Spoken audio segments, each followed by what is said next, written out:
లైఫ్ని రారాజుగా కొనసాగిస్తున్నారంటే శ్రవణి అది proudly I can say.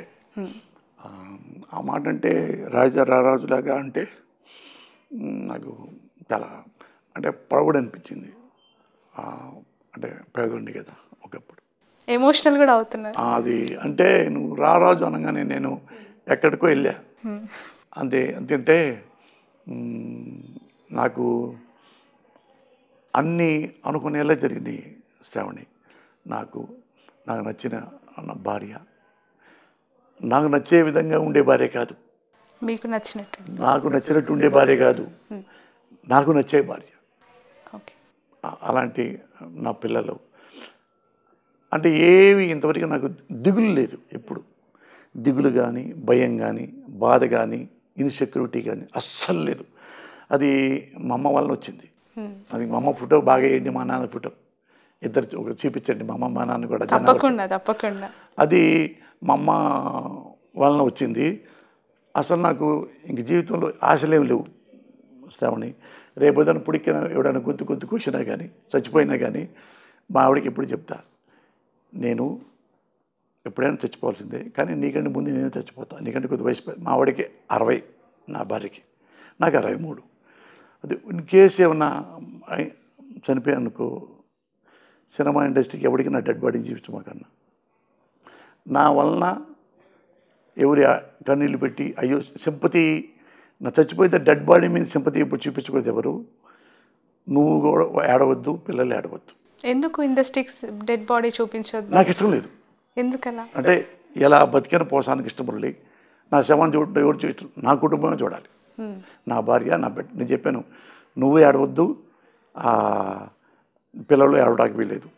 ఎవరికంటే ఎవరైనా దగ్గర బంధువులు వస్తారు కదా, వచ్చినప్పుడు వాళ్ళకి టీ ఇచ్చి కాఫీ ఇచ్చి, నువ్వు నాతో గడిపిన ఈ 40 ఏళ్ళు 50 ఏళ్ళలో అది నవ్వుతూ చెప్పు. ఎలా చేసేవాడు నా హస్బెండ్ ఒకసారి, ఇలా అనేవాడు ఒకసారి, అలాగే ఏదంటే నేనే తిరిగి అన్నాను అంటే ఆయనే కాము కూర్చొని సారీ బాబు అని నాతో అన్నాడు. ఇట్లాంటివి చెప్పు. వచ్చినా ఏడిపించవద్దు, ఏడుతూ నువ్వు ఏడవద్దు, అయ్యా అయ్యా నా మొగుడు పోయాడయ్యా, ఇట్లాంటివి వద్దు. నువ్వు ఫీల్ ఉంటుంది, తెలియకుండా ఉంటుంది, గతుక్కుమంటావు, ఇదవుతావు. అందుకని నేను లేకపోయినా నేను ఉంటే నువ్వు ఎలా ఉంటావు, నీ కుటుంబం అలాగని అమర్చేసా, అన్నీ అమర్చా. సడన్గా పోయాడే మా ఆయన, నేనేం చేయాలి లేదు, అన్నీ డబ్బులు కానీ ఇంకోటి కానీ, డబ్బులు మోసం లేదు, ఏమి లేదు, అప్పులు లేవు, ఏమి లేవు, అన్నీ పెట్టి వద్దు. నా చివరి కోరిక ఏంటంటే నేను చచ్చిపోతే నా పక్కన కూర్చొని ఎట్టాటి పుడితే ఆడవద్దు, కూర్చొని నా దగ్గర కూర్చొని పోయేదాకా నాతో నవ్వుతూ ఉండు. తెలియకుండా నా శవంలో కూడా మనసు ఉంటుందేమో, నీకేం తెలుసు, నా మనసు ఆనందపడుద్దేమో. చచ్చిన తర్వాత తెలియదు కదా మనసు ఉందో లేదో, ఆ మనసే ఆనందపడుద్దేమో. అందుకని ఏడవద్దు, పిల్లల్ని ఏడిపించొద్దు. ఎవడు మక్కి కూర్చున్నా కానీ ఏడవద్దంటేనే లోపల రండి అని పిలువు. ఏడవ్వం అంటే కూర్చోబెట్టి నా ట్రావెలింగ్ వాళ్ళ తెలియని ఉంటాయి కదా, అవి చెబుతూ ఉండు. ఆవిడే అయిపోయిద్ది, ఆడకెళ్ళిపోయిద్ది. తర్వాత ఫోటోలు ఇట్టు మనవి ఉన్నాయి కదా, మన బెడ్రూమ్లో నా ఫోటో నీ ఫోటో పెట్టుకో, ఇప్పుడు పెట్టద్దు. అంటే మీరు చెప్తున్నవి మాట్లాడుతుంటేనే నాకు ఏడుపు వస్తుంది, కన్నీళ్ళు వస్తున్నాయి. కుటుంబానికి సాధ్యమా? మావిడి ప్రిపేర్ చేసి మావిడికే ఇంత డబ్బులు అంత పేరు పెట్టేశా, ఆస్తులు. ఒకసారి పిల్లలు కొంతమంది ఎట్టుంటో తెలియదు, ఎడిపోతారో, ఫారిన్ పోవచ్చు, కుడుకుడు పోవచ్చు. నీకు 50 crores, నెలకి నువ్వు 8-9 లక్షలు నెట్ నీకు వస్తుంది నెలకి, ఏమి చేయకపోయినా. అందుకో అన్నీ చెప్పా, అన్నీ నువ్వు మంచి వంట అమ్మాయిని పెట్టుకో, ఇల్లు ఉడ్చే అమ్మాయిని పెట్టుకో, బట్టలు ఉడ్చే అమ్మాయి పెట్టుకో, మంచి డ్రైవర్ని పెట్టుకో, 3 ఇంట్లో పెట్టుకో, ఆడపిల్లల్ని పని చేసుకునే వాళ్ళని. సపోజ్ నువ్వు హాస్పిటల్కి వెళ్ళాలి, వాళ్ళతో కారు ఎక్కువ, హాస్పిటల్కి వెళ్ళి వచ్చేయి. వాళ్ళతో గుడికి వెళ్ళాలి, వాళ్ళని తీసుకెళ్ళిపో. నువ్వు ఏడన్నా సపోజ్ తిరుపతి వెళ్ళాలి, దగ్గర ఉండే పని అమ్మాయిని తీసుకెళ్ళు, ఇద్దరిని, వాళ్ళు కూడా ఇంట్లో ఫ్లైట్లో తీసుకెళ్ళు, ఆడ పెట్టు, నీ రూమ్లో పడుకోబెట్టుకో, వాళ్ళ బిడ్డలాగాక అట్లా ట్రావెల్ చేయి. గుర్తొస్తుంటా కాబట్టి నవ్వుకుంటా ఉండు, అలా చేశాడని చెప్పి. ఎడుతున్నావు అనుకో, ఇక నీకు నేను బ్యాడ్ లైఫ్ ఇచ్చినట్టు, వెరీ బ్యాడ్ లైఫ్ నీకు ఇచ్చానట్టు అనమాట. అందుకని ఎప్పుడూ చేసినప్పుడు నవ్వుకుంటూ ఉండు. ఇట్లా ఈ చొక్కా అప్పుడు కొన్నాం కదా మేమిద్దరం అనుకుంటా ఉండు. ఏమో పైకి వెళ్ళిన తర్వాత నా ఆత్మ చూస్తుందేమో. అంటే యాక్సిడెంటల్గా చావు అనేది ఎవరు ముందు ఊహించలేరు, కానీ ఇలా ఈ స్థాయిలో ప్రిపేర్ చేయడం అనేది ఏంటి, అన్ని చావుకు సంబంధించి ఎందుకు, నా భార్యని ఆ కార్యక్రమాలకు సంబంధించి మీ క్రిమేషన్కి సంబంధించి ముందుగానే డిసైడ్ చేయించి మెంటల్గా ప్రిపేర్ చేయించి తీసుకొని మాట్లాడాల్సిన సందర్భాలు ఎందుకు వచ్చాయంటారు? అంటే ఆ అవసరాలు ఎందుకు వచ్చాయి? అంటే ఎప్పుడైనా ఎవడైనా చావాల్సిందే. ది గ్రేట్ రామానాయుడు కూడా చనిపోయాడుగా, లెజెండరీ. అయితే ఇప్పుడు 60 ఏళ్ళు వచ్చిన తర్వాత ఎన్నాళ్ళు ఎప్పుడు ఏంటో అనేది ఒక్కోసారి మనం చెప్పలేము. నా భార్యకి ఇప్పుడు చెప్పా, ఇంట్లో మాట కబుర్లు పడుకొని కబుర్లు చెప్పుకుంటా అప్పుడు మొదలుపెట్టా. అట్లా చెప్పి చెప్పి చెప్పి ఆమెని లైన్ ఫస్ట్ ఏడ్చింది, తను ఏడ్చింది. నువ్వు లేకపోతే నేను ఎందుకు, నువ్వు లేకపోతే నేను ఎందుకని. నువ్వు చచ్చిపోయినా నేను బతుకుంటాను, గుర్తుపెట్టుకో అన్న. ఎవరు ముందు పోతే అని. అట్లా నేను ఏజీ కాబట్టి, నేను ముందు మోగాడు కాబట్టి, అందుకని ఆడవను అనేదా తీసుకొచ్చా. అప్పుడు మిగతా కూడా కాఫీ టీలు ఇచ్చి అన్నీ నవ్విస్తూ ఉండండి. లోపల నా మనసు ఉంటుంది, ఏం తెలియదు, నీకేం తెలుసు, నా మనసు నవ్వుతూ ఉంటుందేమో. అంటే ఒక మరణం అనేది సంభవించినప్పుడు పరామర్శకి వస్తూ ఉంటారు.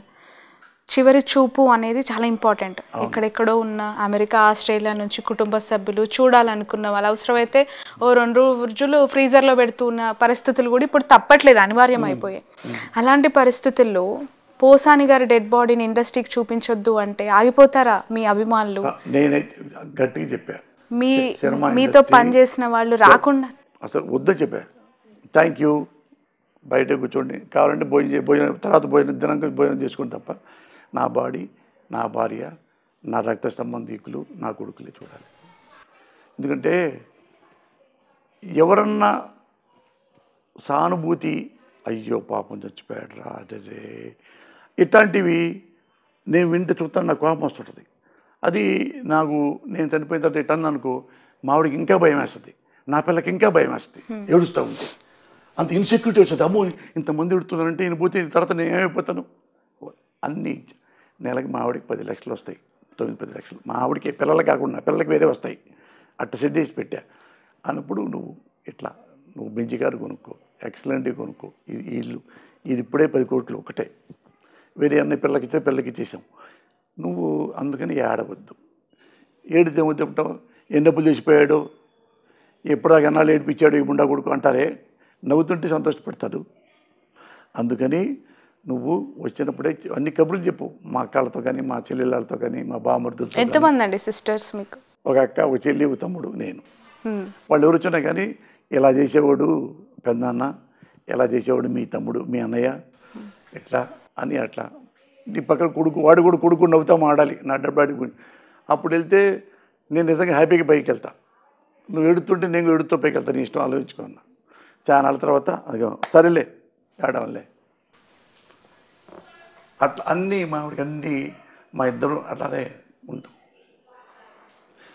ఆమె ఇప్పుడు ఆడ మనిషి ఎలా ఉంటుంది, ఆ మెంటాలిటీ ఎలా ఉంటుంది ఎవరిదైనా కానీ మనిషిలో, మగవాడు చెడిపోవడానికి, మగవాడు ఇంకా బుద్ధిగా ఉండటానికి భార్య, ఆడదే కారణం. ముఖ్యంగా భార్య ఎప్పుడు అట్రాక్షన్గా ఉండదు, ఎఫెక్షన్గా ఉంటుంది. అట్రాక్షను బయట ఆడలో ఉంటుంది. ఎప్పుడు మెడలో తాళి కట్టాము అట్రాక్షన్ అవుతుంది, ఇక ఎఫెక్షనే. ఎప్పుడు నా భార్య నేను ఎఫెక్షన్తో ఉంటాం. అట్రాక్షన్ అనుకో బ్రేక్ అయిపోద్ది, ఎఫెక్షన్ బ్రేక్ అవుతుంది ఇప్పుడు. అందుకని ఎఫెక్షనేట్ కానీ 32 ఏళ్ళ నుంచి, అలాగే 30 ఏళ్ళ నుంచి ఆ ట్రావెల్ అయ్యాం. అందుకని అన్న ఏడవద్దు అని. అట్లా మేము అట్లా అది. అందుకని బయట కూడా నేను చాలాసార్లు అట్రాక్ట్ అయ్యా. అట్రాక్ట్ అయితే ఇట్లా మనం వీళ్ళతో ఇల్లీగల్ కాంటాక్ట్ పెట్టుకున్నాం అనుకో, దొంగచాటుగా, రేపు మావిడ తెలిసింది అనుకో, అదే పని మావిడ చేస్తే, నువ్వు ప్రిపేర్ అయితే ఓకే, వాళ్ళు ఎవడు ఎట్టపోతే నాకెందుకు, రోజుకు ఒక అమ్మాయి అనుకున్నావు అనుకో, నీకు మొగతనం ఎలా ఉంటుందో ఆడదానికి ఆడతనం అలాగే ఉంటుంది. You should not forget that. తాళిపుట్టి కట్టకూడదు అప్పుడు. నీ మెంటాలిటీ, రోజుకు ఒక అమ్మాయి. నేను అట్రాక్ట్ అవుతా. ఎంతవరకు అయ్యానంటే నా కుటుంబం నాశనం కానంతవరకు, నా జీవితం నాశనం కానంతవరకు, నా భవిష్యత్తు నేను వాడతా, షేక్ హ్యాండ్ ఇస్తా, హక్ చేసుకుంటాం. సినిమా ఇండస్ట్రీలో ఉండేది కాబట్టి. కానీ ఎంతవరకు వెళ్ళి 99% 100% అమ్మో అట్లా ఉండాలి అంటే నేను, ఎందుకంటే వామ్మో నేను ఎలా తిరిగితే ఇంటూ ఆడాళ్ళు తిరుగుతారా అని లెక్క కాదు. మన్ని మనస వాచ అన్నీ నమ్మేసింది, అన్నీ నమ్మేసింది. ఒక ఫ్రెండ్ లాగా, మొగుళ్ళగా కాదు. డబ్బులు తీసుకో, అన్నం ఉండు, ఈరోజు పప్పుచారు ఉండు, ఈరోజు వంకాయ కూర ఉండు, అది కాదు. నేనే ఏం పెడుతున్నారు ఈరోజు, మీరు ఏం తినిపిస్తున్నారు, అట్ట ట్రావెల్ అయ్యాం మేము, అట్ట ట్రావెల్ అయ్యాం. అందుకని తప్పులు 99% పక్కన పెట్టేసా. ఓకే, అది దీని వెనక ఇంత కథ ఉందంటారు. తెలిసినాయా మేడంకి మీ రిలేషన్స్కి సంబంధించి? రిలేషన్స్ అయితే ఈ వెధవ పనులు నేను చేయలే. ఓకే, వెధవ పనులు నేను చేయలే. అంటే సినీ ఇండస్ట్రీలో అవి కామన్ అని మాట్లాడుతూ ఉంటారు. ఎఫెక్షనేట్గా సరదాగా ఉండేవి తప్ప, అంతేగాని ఇల్లీగల్ కాంటాక్ట్లు పెట్టుకొని అక్కడ ఒక అమ్మాయిని పెట్టి ఒక అమ్మాయిని పెట్టి అవి లేవు. ఓకే, అవి సరదాగా ఎంతవరకు మాడతానంటే నాశనం కానంతవరకు. అంటే ఒక అమ్మాయితో సెక్స్ కాంటాక్ట్ చేస్తే నాశనం అయిపోయినట్టే. ఇది ఈ పాయింట్ ఆఫ్ వ్యూలో అయితే. మామూలుగా అయితే జనరల్గా శాస్త్ర ప్రకారంగా అయితే ఆడదానికి ఆకర్షించకుండా ఉంటుంది, మగాడికి చెల్లించకుండా ఉంటుంది. మగాడు ఎప్పుడు చెల్లిస్తుంటాడు కాబట్టి తప్పు కాదు, అది నేచర్ అని సమర్థించుకున్నాం అనుకో. ఆడది అదే సమర్థించుకుంటుంది. ఆడదానికి ఆకర్షించకుండా ఉంటుందండి. వాడు ఆకర్షించాడు, నన్ను ఏం చేయమంటారు? అవి ఎప్పుడు శాస్త్రాల దగ్గర పెట్టుకొని దాని ఎగ్జాంపుల్ చెప్పకూడదు. ఇలా ఉండాలంటే ఇలాగే ఉండాలి. అది 99% నేను మోసం చేయలే. అది 1% తిరిగానని కాదు. అంటే ఒకసారి చూడు అట్రాక్షన్ ఉంటుంది చూడు. అవునవును, రైట్. ఇండస్ట్రీలో మీకంటూ సంపాదించుకున్న అభిమానులు, మీ క్యారెక్టర్స్కి అట్రాక్ట్ అయ్యి మిమ్మల్ని ఫేవరెట్ ఆర్టిస్ట్గా అనుకునే వాళ్ళకి ఇకపై సినిమాలు డే బై డే తక్కువైపోతూ ఉన్నాయి. ఎన్ని చేస్తారో ఫ్యూచర్లో తెలీదు. ఏం మెసేజ్ ఇస్తారు వాళ్ళకి? ఇప్పుడు ఈ రోజుల్లో మెసేజ్ మనం ఇస్తే ఆ మెసేజ్ తీసుకునే మనుషులు ఎవరు ఉండరు. ఏమడుగుతారంటే ఎక్స్పీరియన్స్లు అడుగుతారు. ఎక్కువ సార్ మీరు డబ్బులు ఎలా వసూలు చేస్తారు సార్? ప్రొడ్యూసర్ దగ్గర నుంచి చాలామంది ఎగ్గొడుతుంటారు కదా సార్ కొంతమంది. ఎట్ట సార్ ఒకసారి మీరు నచ్చపోయిన నైట్ కూడా చేయనంటారు. చేయకపోతే మరి సినిమాలు తీసేస్తారు కదా సార్? ఇలాంటి అనుభవాలు అడుగుతారు. అవి చెప్తాను నేను. అంటే మనం టైంకి వచ్చి టైంకి వెళ్తే మన జోలికి రారు. నువ్వు 9 రమ్మంటే 8:30 రావాలి, కానీ నువ్వు 10 వచ్చావనుకో వాడి 1:30 పోయింది కదా ఆ ప్రొడ్యూసర్కి. నువ్వు మరి నైట్ 7:30 దాకా చేయి మరి. ఓకే, మరి అట్లా యూ హ్యావ్ టు పే. అందుకు ముందే చెప్పుకోవాలి సార్, నేను కరెక్ట్గా 9 అంటే 8:30కి వస్తా, 6:30కి వెళ్ళిపోతా. ఆ ప్రొడ్యూసర్ హ్యాపీ ఫీల్ అవుతాడు. ఇప్పుడు అదే పోస్తాను టైంకి వస్తే టైంకి వెళ్తాడు రా, ఎందుకు వాడు లేట్కి వస్తున్నాడు అంటారు. అది అంతే తప్ప ఇలా ఉండాలి నేను ఎప్పుడు చెప్పను. చాలా చాలా చాలా టైం, లాట్ ఆఫ్ థింగ్స్ ఇక్కడ డిస్కషన్ జరిగింది. మీ లైఫ్ని ఒక్కసారి ఇలా మీ జీవితాన్ని అంతా మా కెమెరాస్ ముందు కళ్ళకు కట్టినట్టు చూపించారు. ఓ మై గాడ్, ఎన్ని ఎక్స్పీరియన్సెస్. నేల టికెట్ నుంచి మీరు అనుకున్న ప్రపంచంలో రారాజుగా. What a journey. ఇలానే నవ్వుతూ చూపించిన వాళ్ళందరికీ కోపం చూపిస్తూ అట్లా అన్నెసరికి అవును శ్రావణి. నేను ఎప్పుడు నేను చూపించుకోవడానికి ఎప్పుడు నేను తాపత్రయపడను. అదే నేను ఎవ్వరు నన్ను నేనంటూ ఊరుకోను. ఎవ్వరు అన్యాయంగా అస్సలు నా జీవితంలో అన్యాయంగా ఒక్కను కూడా నేను తోలనాళ్ళ. ఓకే, ఎప్పుడు తోలనాళ్ళ. ఇలా తోడనాడేవాడిని అయితే, ఇట్లా క్యారెక్టర్ లేనివాడిని అయితే 37 ఏళ్ల పాటు ఇండస్ట్రీలో ఉండను. అది ఒకటి మర్చిపోవద్దు. ఉండలేరు అట్లా. నేను ఎలా బతకాలనుకున్నా అలాగే బ్రతికా. అదొక్కటే నా అదృష్టం. దేవుడిచ్చింది, మా అమ్మ ఇచ్చింది కానీ, నా కుటుంబ సభ్యులు ఇచ్చింది కానీ, నా కుటుంబం నా భార్య కూడా ఇలాంటి భార్య నాకు దొరకపోతే ఇట్లా ఉండేవాడిని కాదేమో, మేబీ ఉండేవాడిని కాదేమో అట్లా. అందుకని అంటారే సగం సగం అని, నీలో సగం నాలో సగం, మీ ఇద్దరు 2 సగాలే. ఓకే, దానికి నిర్వచనం మీ ఇద్దరే అన్నమాట. అంటే అర్ధనారీశ్వరమే. Okay, thank you so much Posani Krishnamurali గారు.